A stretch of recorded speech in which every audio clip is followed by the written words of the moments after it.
بسم الله الرحمن الرحيم آباؤكم وأبناؤكم لا تدرون أيهم أقرب لكم نفعا فريضة من الله إن الله كان عليما حكيما۔ پچھلے کئی خطبات جمعۃ المبارک سے وراثت کا موضوع جاری ہے کہ وراثت کیسے تقسیم کرنی ہے اگر کوئی شخص فوت ہو جائے۔ آج اس حوالے سے انشاءاللہ یہ آخری خطبہ ہوگا اور اس میں قرآن کریم میں وراثت کے جو باقی ماندہ احکام بیان ہوئے ہیں وہ انشاءاللہ ذکر ہوں گے۔ میں تفصیل سے ذکر کر چکا ہوں کہ قرآن کریم میں وراثت کے حوالے سے 3 بڑی مشہور آیات ہیں۔ ہر آیت تقریباً آدھے پیج کے برابر ہے، تو یہ تقریباً 1.5 سے 2 صفحات پر اللہ تعالیٰ نے وراثت کے احکام کی موٹی موٹی تفصیل بیان فرمائی ہے۔ قرآن کریم میں اللہ رب العالمین نے زیادہ تر اصحاب الفرائض یعنی جن کے حصے اللہ نے مقرر کر دیے ہیں ان کے حصے بیان فرمائے ہیں۔ میں تفصیل سے بیان کر چکا ہوں کہ کچھ ورثاء ان کے حصے مقرر ہوتے ہیں، طے شدہ ہوتے ہیں، نصف، چوتھا یا 8واں یا چھٹا یا 1/3 یا 2/3 وغیرہ۔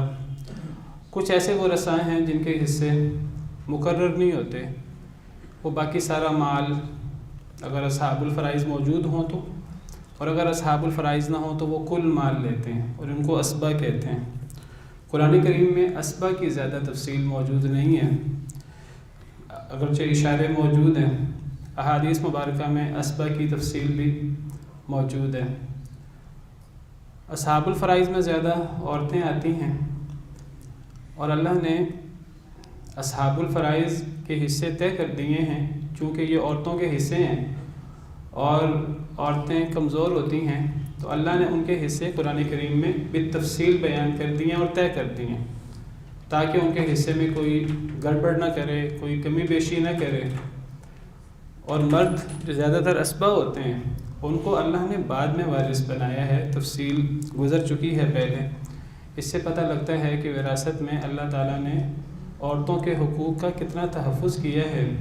اس کے باوجود لوگوں کا غیروں کا اعتراض کرنا تو سمجھ آتا ہے، وہ مسلمان نہیں ہیں تو انہوں نے اپنے مسلمان نہ ہونے کی کوئی نہ کوئی الٹی سیدھی وجہ بیان کرنی ہے، لیکن المیہ تب ہے جب یہ اعتراض مسلمانوں کے ذہنوں میں آ جائے اور مسلمان اس اعتراض کو حل کرنے کی بجائے اپنے ذہن میں شکوک و شبہات لے کے بیٹھے رہیں۔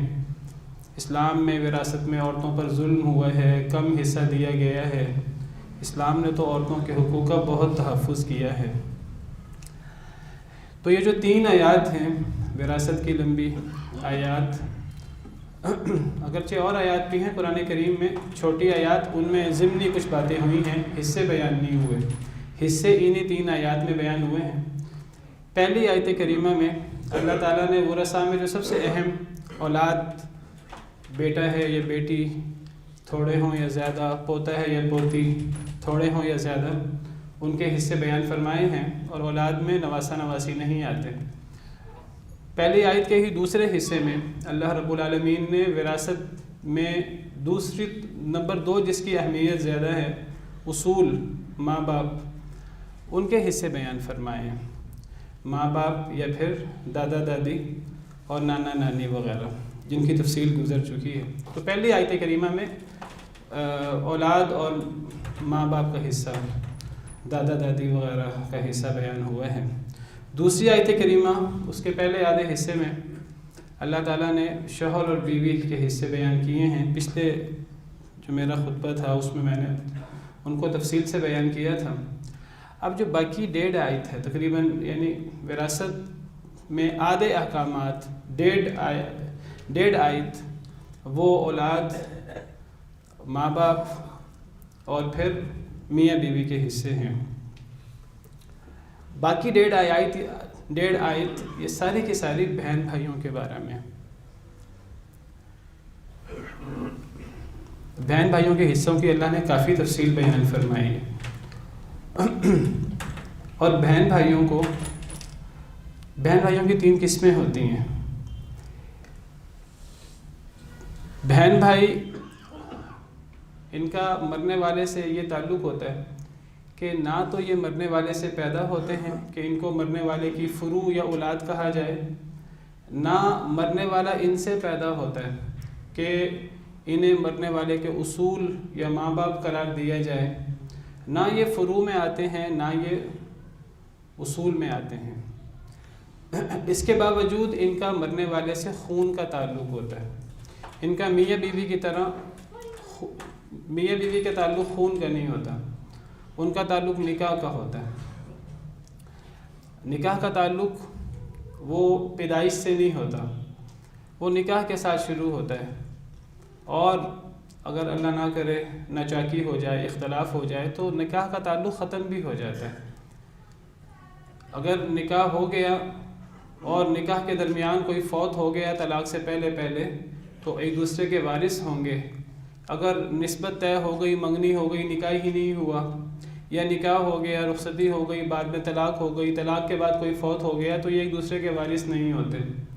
نکاح کا جو معاملہ ہے میاں بیوی کا یہ عارضی اور وقتی ہوتا ہے.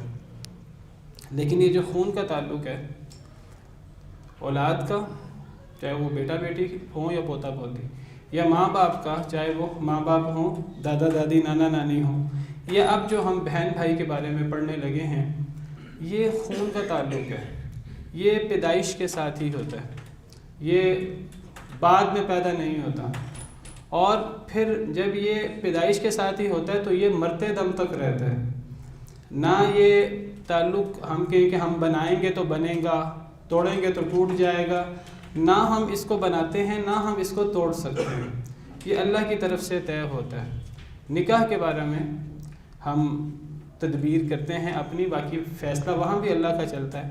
کہتے ہیں کہ جوڑے آسمانوں پہ بنتے ہیں، ہماری اس میں تدبیر بھی شامل ہوتی ہے، یہاں شادی کرنی ہے یہاں نہیں کرنی. توڑنے میں بھی بڑی حد تک ہمارا کردار ہوتا ہے، اگرچہ فیصلے اللہ کے چلتے ہیں. یہ خون کا جو تعلق ہے یہ ٹوٹ نہیں سکتا، نہ یہ آگ کرنے سے ختم ہوتا ہے. کوئی ماں باپ اپنے بچوں کو آگ نہیں کر سکتے، جی میں اپنے بچوں کو وارث نہیں بنانا چاہتا، وہ میرے نافرمان ہیں.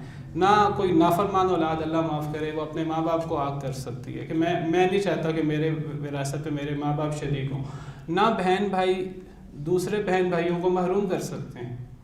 ابھی ہم پڑھیں گے انشاءاللہ کہ اگر اولاد میں صرف بیٹیاں ہوں تو بہن بھائی بھی وارث بن جاتے ہیں. اگر اولاد ہو ہی نہ، یا اولاد میں صرف بیٹیاں ہوں، بیٹے نہ ہوں، پوتے نہ ہوں، تب پھر بہن بھائی بھی وارث بن جاتے ہیں. بعض لوگ کہتے ہیں نہیں جی بہن بھائیوں کو وارث نہیں بننا چاہیے، بہن بھائی ہمارے ساتھ اچھا سلوک نہیں کرتے، ہماری وراثت ہماری اولاد میں ہی مکمل ہو جانی چاہیے.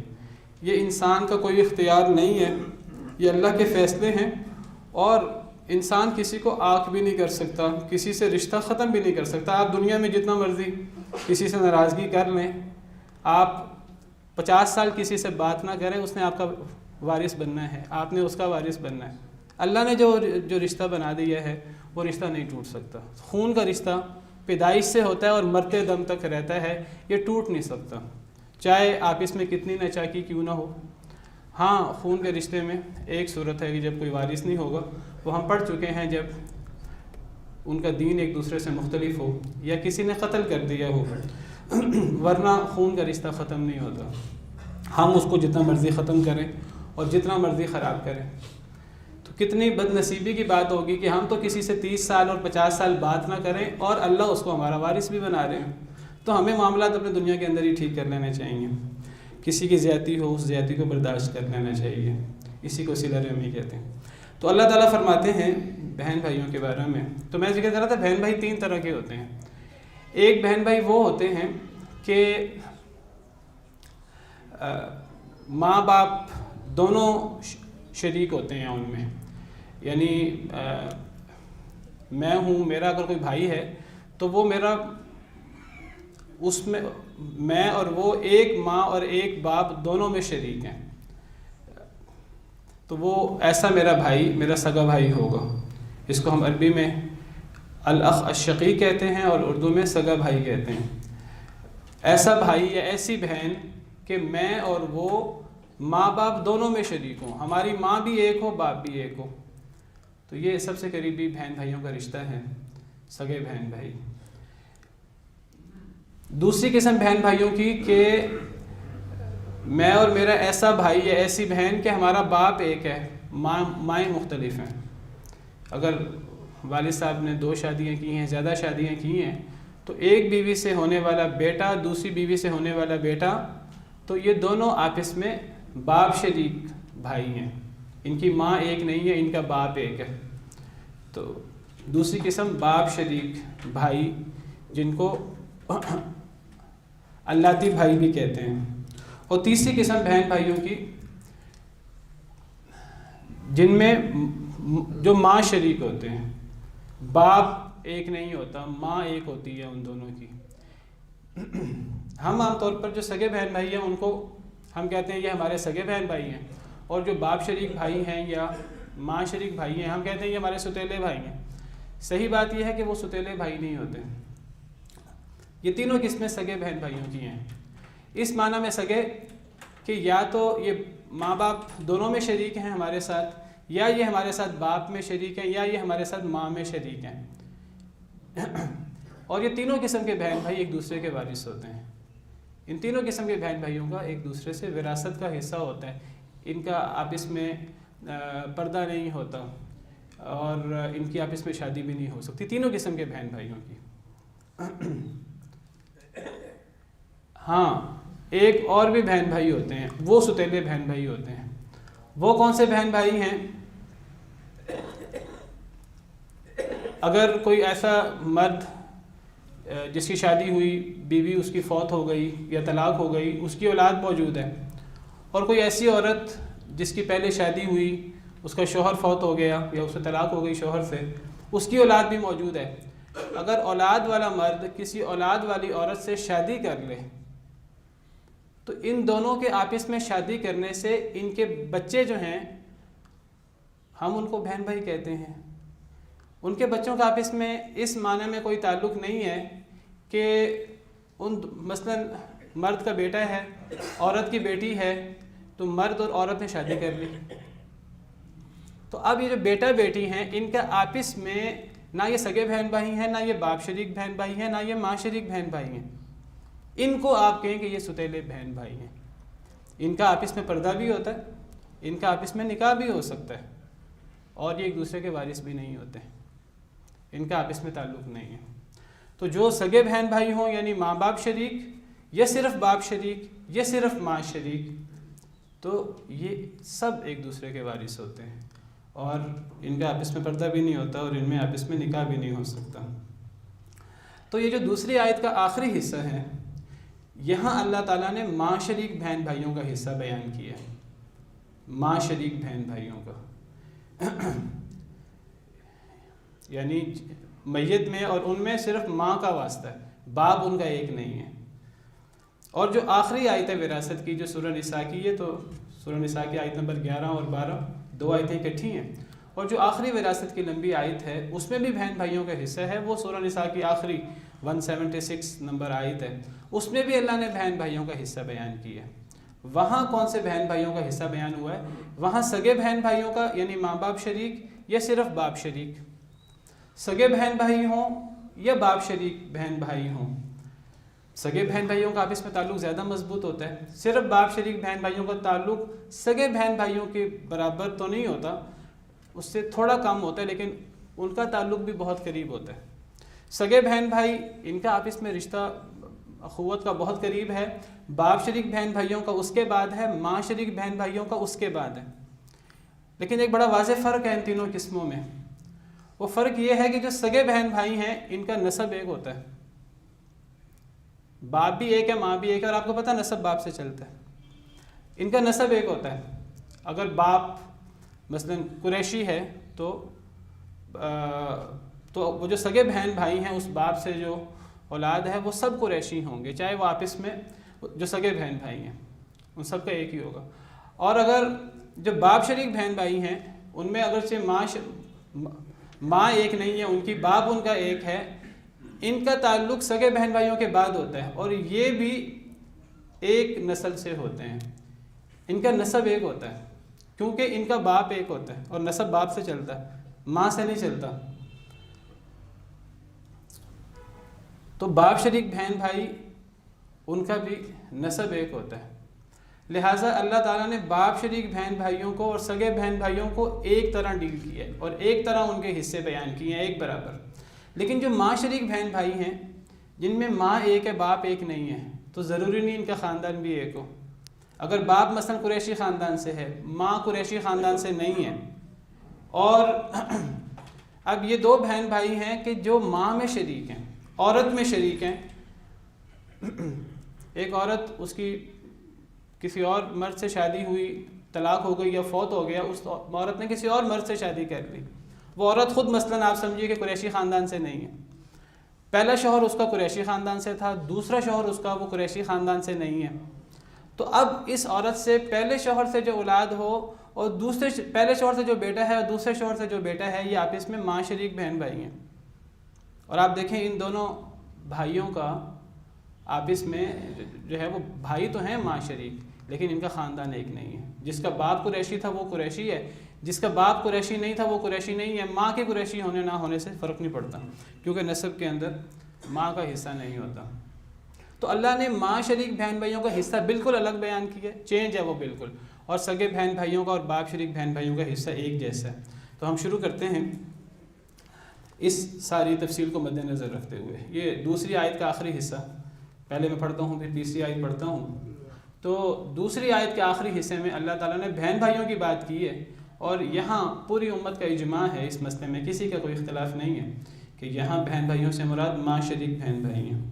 اللہ تعالیٰ فرماتے ہیں وَإِن كَانَ رَجُلٌ يُورَثُ كَلَالَةً أَوِ امْرَأَةٌ وَلَهُ أَخٌ أَوْ أُخْتٌ فَلِكُلِّ وَاحِدٍ مِّنْهُمَا السُّدُسُ، اگر کوئی آدمی فوت ہو جائے، کلالہ،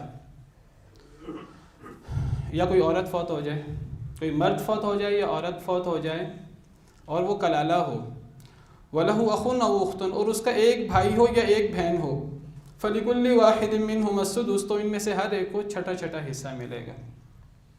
فَإِن كَانُوا أَكْثَرَ مِنْ ذَلِكَ، اگر وہ اس سے زیادہ ہوں، فَهُمْ شُرَكَاءُ فِي الثُّلُثِ، تو وہ ایک تہائی حصے میں برابر کے شریک ہوں گے۔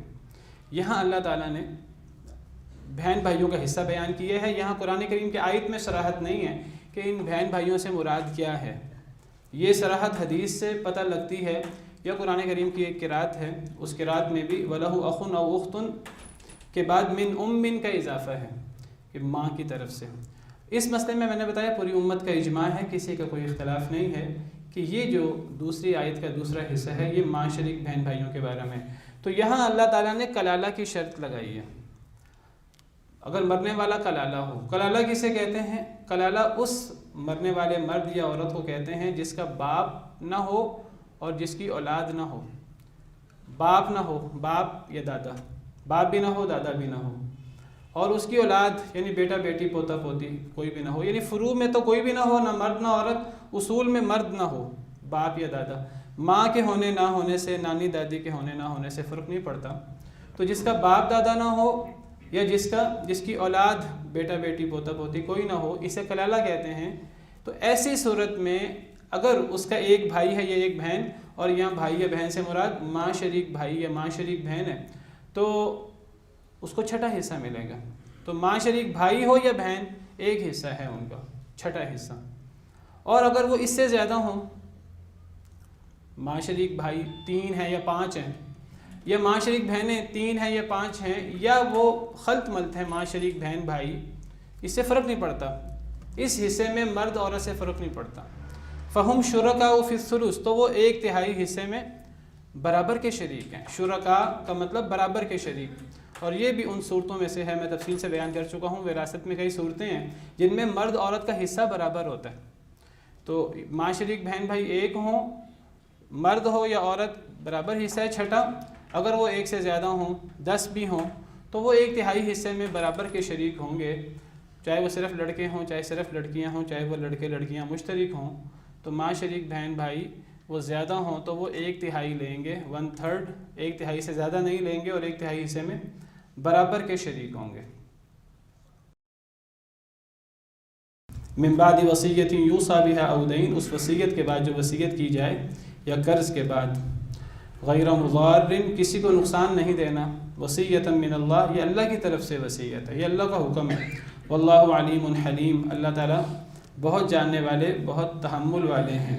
اور پھر آگے آیت نمبر 13-14 میں اللہ تعالیٰ نے وراثت کی اہمیت بیان کی ہے۔ تلک حدود اللہ، یہ اللہ کی حد ہے، اللہ کی حد بہت اہم معاملہ ہوتا ہے۔ اور اللہ فرماتے ہیں وَمَن يُطِعِ اللَّهَ وَرَسُولَهُ يُدْخِلْهُ جَنَّاتٍ تَجْرِي مِن تَحْتِهَا الْأَنْهَارُ خَالِدِينَ فِيهَا، جو اللہ اور اللہ کے رسول کی اطاعت کرے گا اللہ اسے جنت میں داخل کریں گے جس کے نیچے سے نہریں بہتی ہیں، جس میں وہ ہمیشہ ہمیشہ رہیں گے۔ وَذَلِكَ الْفَوْزُ الْعَظِيمُ، یہ بہت بڑی کامیابی ہے۔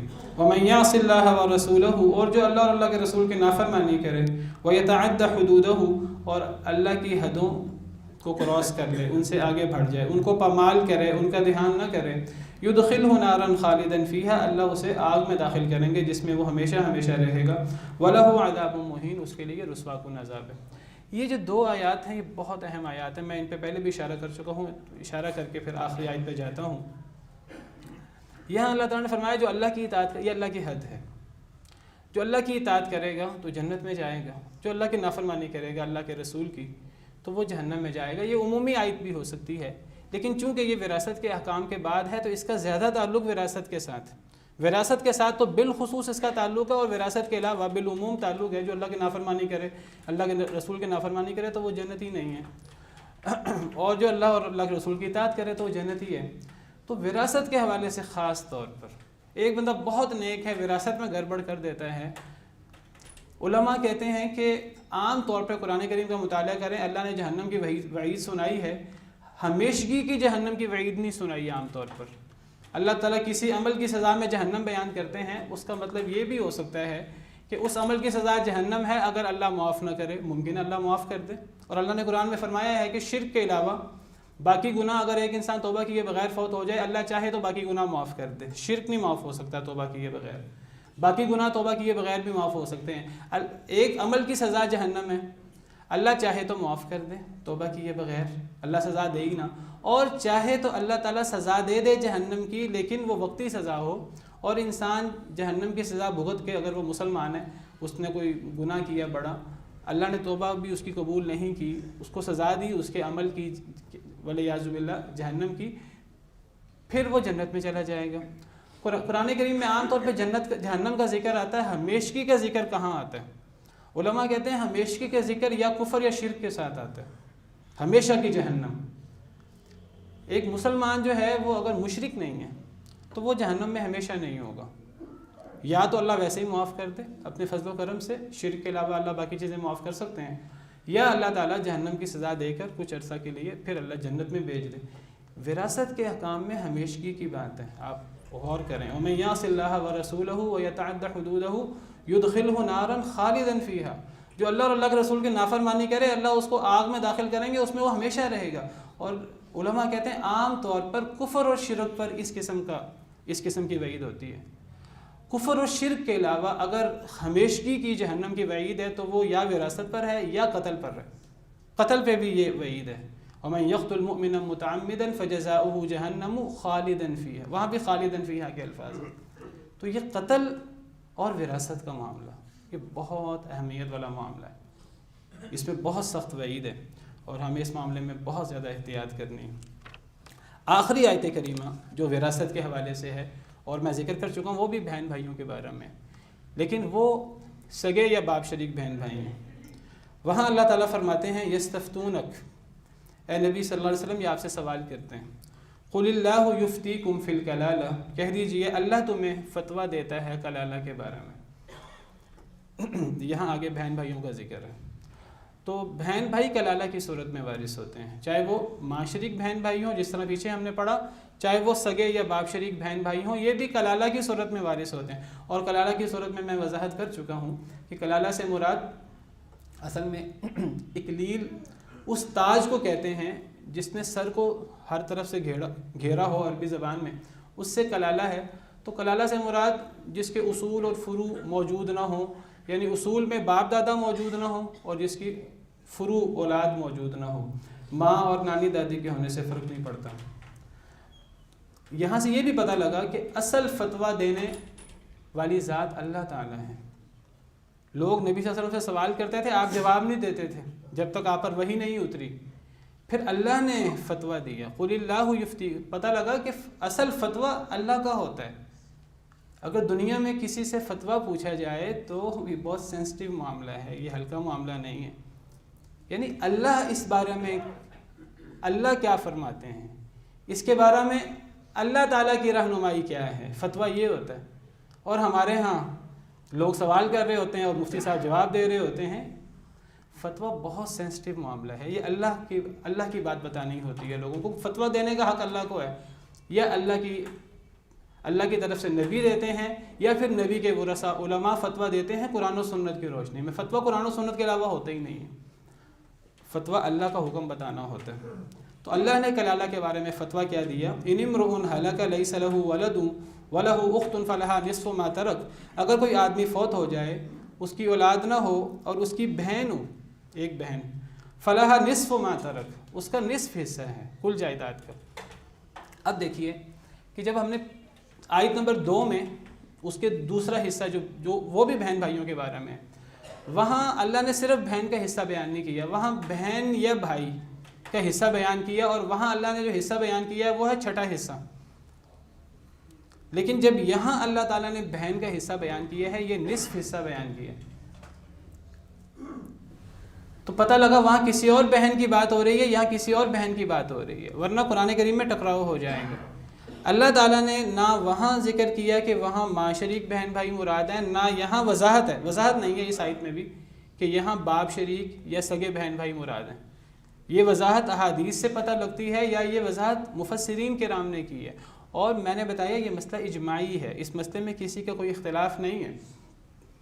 زیادہ سے زیادہ کوئی منکر حدیث ہو وہ اعتراض کرتا ہے، غامدی صاحب نے اس کے اوپر اعتراض کیا، وہ کہتے ہیں وہ بھی بہن بھائیوں کے بارے میں ہے، یہ بھی بہن بھائیوں کے بارے میں ہے، چاہے وہ لے لو چاہے یہ لے لو۔ یہ تو ٹکراؤ ہے قرآن کریم کا۔ اگر ہم یہ تفسیر کریں، پوری امت میں آج تک کسی نے یہ تفسیر نہیں کی جو غامدی صاحب کرتے ہیں، جاوید احمد غامدی صاحب۔ وہاں اللہ نے فرمایا کہ ایک بھائی یا ایک بہن ہو تو چھٹا حصہ، وہ ماں شریک بہن بھائی کی بات ہے، وہاں بھی کلالہ کی شرط ہے، یہاں بھی کلالہ کی شرط ہے۔ یہاں اللہ فرماتے ہیں اگر ایک بہن ہو تو آدھا حصہ، تو یہاں بہن سے مراد سگی بہن ہے یا باپ شریک بہن ہے۔ وَهُوَ يَرِثُهَا إِن لَّمْ يَكُن لَّهَا وَلَدٌ، اور وہ لڑکا وارث ہوگا اس عورت کا اگر اس کی اولاد نہ ہو۔ یعنی اگر معاملہ الٹ ہو جائے، اگر لڑکا فوت ہوا ہے اور اس کی بہن موجود ہے اور یہ لڑکا کلالہ ہے، تو بہن کو تو آدھا ملے گا، اور اس بہن سے مراد سگی یا باپ شریک بہن ہے۔ اللہ فرماتے ہیں اور اگر لڑکا وارث ہو اور فوت ہونے والی لڑکی ہو، لڑکے سے مراد بھائی، تو یہ اس کا وارث ہوگا۔ کتنے مال کا وارث ہوگا یہ نہیں بتایا، یہ اسبی حصہ ہے، یعنی کل مال کا وارث۔ یعنی اگر ایک بھائی ہے تو وہ کل مال کا وارث ہوگا، اسبہ ہوگا۔ اب یہاں بھی فرق ہے، پچھلی آیت میں ہم نے پڑھا بھائی ہو یا بہن، دونوں صورتوں میں چھٹا حصہ، وہ ماں شریک بھائی یا ماں شریک بہن کی بات ہے۔ یہاں ہے کہ اگر بہن ہے تو آدھا اور بھائی ہے تو پورا، کل مال کا وارث، اسبہ، یا پھر اصحاب الفرائض کو دینے کے بعد باقی بچنے والا اس کو ملے گا۔ فَإِن كَانَتْ اثْنَتَيْنِ، بس اگر وہ ہوں، وہ عورتیں ہوں، اثنتین دو، یعنی وہ بہنیں ہوں، بہن بھائیوں کی بات ہو رہی ہے، اور بہن بھائیوں سے مراد بھی سگے یا باپ شریک بہن بھائی، اگر وہ عورتیں ہوں دو ہی، فَلَهُمَا الثُّلُثَانِ مِمَّا تَرَكَ، تو ان کے لیے 2/3 ہے اس پوری جائیداد سے جو مرنے والا چھوڑ کے فوت ہو جائے۔ وَإِن كَانُوا إِخْوَةً رِجَالًا وَنِسَاءً، اور اگر وہ بہن بھائی ہوں، سگے بہن بھائی یا باپ شریک بہن بھائی، ماں شریک بہن بھائی نہیں، اگر وہ بہن بھائی ہوں مرد عورت ملے جلے، فَلِلذَّكَرِ مِثْلُ حَظِّ الْأُنثَيَيْنِ، تو مرد کو 2 عورتوں کے حصے کے برابر۔ اب آپ ذرا غور کیجئے، یہ جو آخری آیت ہم نے پڑھی، اس آخری آیت میں کلالہ کی شرط لگا کر اللہ نے بہن بھائیوں کا حصہ بیان کیا، یہ سارے بالکل ہو بہو وہی حصے ہیں جو بیٹا بیٹی کے ہم نے پڑھے۔ بیٹا بیٹی میں بھی یہی تفصیل تھی، ایک بیٹی ہے تو آدھا، یہاں ایک بہن ہے تو آدھا۔ وہاں بیٹے کا حصہ بیان نہیں ہوا تھا، میں نے آپ کو ذکر کیا تھا بیٹا اسبہ ہے، اگر بیٹا اکیلا ہو تو کل مال لے گا، یا اصحاب الفرائض کو دینے کے بعد باقی مال، یہاں بھائی کی وہی صورت بیان ہوئی ہے۔ اور وہاں 2 بیٹیوں کا ہم نے پڑھا تھا، 2 یا 2 سے زیادہ بیٹیاں تو 2/3 ہے ان کا، یہاں بہنوں کا اللہ نے وہی حصہ بیان کیا ہے، بہنیں 2 ہوں اور 2 سے زیادہ بہنیں بھی مراد ہیں تو ان کے لیے 2/3 ہے۔ اور وہاں اگر لڑکا لڑکی دونوں ہوتے، پہلی شروع ہی وہاں یہاں سے ہوا تھا، یوصیکم اللہ فی اولادکم للذکر مثل حظ الانثیین، اگر اولاد میں ملے جلی اولاد ہو تو لڑکے کو 2 لڑکیوں کے برابر، یہاں بھی بالکل ہو بہو یہی بات ہے۔ اگر بہن بھائی ملے جلے ہوں تو پھر فللذکر مثل حظ الانثیین، پھر مرد کو 2 عورتوں کے برابر۔ تو یہ جو ایک بہن ہو تو آدھا، بھائی ہو تو پورا، ڈبل ہے بھائی کا، بہن کا سنگل ہے۔ 2 بہنیں ہوں تو 2/3، اور اگر بہن بھائی مشترکہ ہوں تو بھائی کا بہن سے ڈبل۔ یہی معاملہ اولاد میں بھی ہے۔ اصل میں یہ جو بہن بھائی کا سنگل اور ڈبل کی بات ہے، یہ اس میں ہے جہاں نسل ایک ہو۔ اولاد میں بیٹا ہو یا بیٹی، ان کی نسل باپ کی ہوتی ہے، اور جو سگے بہن بھائی ہیں میں نے ذکر کیا، ان میں بھی نسل ایک ہوتی ہے۔ باپ شریک بہن بھائی، ان میں بھی نسل ایک ہوتی ہے، ان میں اللہ نے مرد کو ڈبل دیا، عورت کو سنگل دیا۔ لیکن ماں شریک بہن بھائی میں نسل ایک نہیں ہوتی، تو وہاں اللہ نے وہ ایک بھائی ہو یا ایک بہن ہو ان کا حصہ چھٹا، اگر وہ زیادہ ہوں تو ان کو 1/3 حصے میں برابر کا شریک کر دیا، تو وہاں سنگل اور ڈبل کی بات نہیں ہے۔ تو یہ کل تفصیل ہے جو قرآن کریم میں اللہ تعالیٰ نے وراثت کے احکامات کی بیان فرمائی ہے، اور اللہ آخر میں فرماتے ہیں یبین اللہ لکم ان تضلوا، اللہ نے یہ ساری تفصیل اس لیے بیان کی ہے کہیں تم گمراہ نہ ہو جاؤ، یعنی اگر کوئی بندہ اس تفصیل پہ عمل نہیں کرے گا تو وہ گمراہ ہوگا۔ واللہ بکل شیء علیم، اللہ تعالیٰ ہر شے کو جاننے والے ہیں۔ تو یہ تفصیل ہے قرآن کریم میں جو اللہ تعالیٰ نے وراثت کی بیان فرمائی ہے۔ اللہ تعالیٰ ہمیں اس پر عمل کرنے کی پوری توفیق عطا فرمائے، اور اس کے اندر ایک حدیث مبارکہ کا اضافہ کر لیں جو میں کئی دفعہ بیان کر چکا ہوں، الحق الفرائض بأہلها فما بقی فلأولی رجل ذکر، تو وراثت مکمل ہو جاتی ہے تقریباً، کہ اصحاب الفرائض کو ان کے حصے دو، اصحاب الفرائض کے حصے قرآن میں بیان ہوئے ہیں زیادہ، جو بچ جائے وہ سب سے قریبی مرد کا، تو جو بچ جاتا ہے وہ سب سے قریبی مرد کا ہوتا ہے، اسبا کا ہوتا ہے۔ تو یہ کل وراثت کی موٹی موٹی تفصیل ہے، باقی مزید تفصیل ہو تو وہ علماء سے پوچھی جا سکتی ہے۔ سبحان ربک رب العزت عما یصفون وسلام علی المرسلین والحمد للہ رب العالمین۔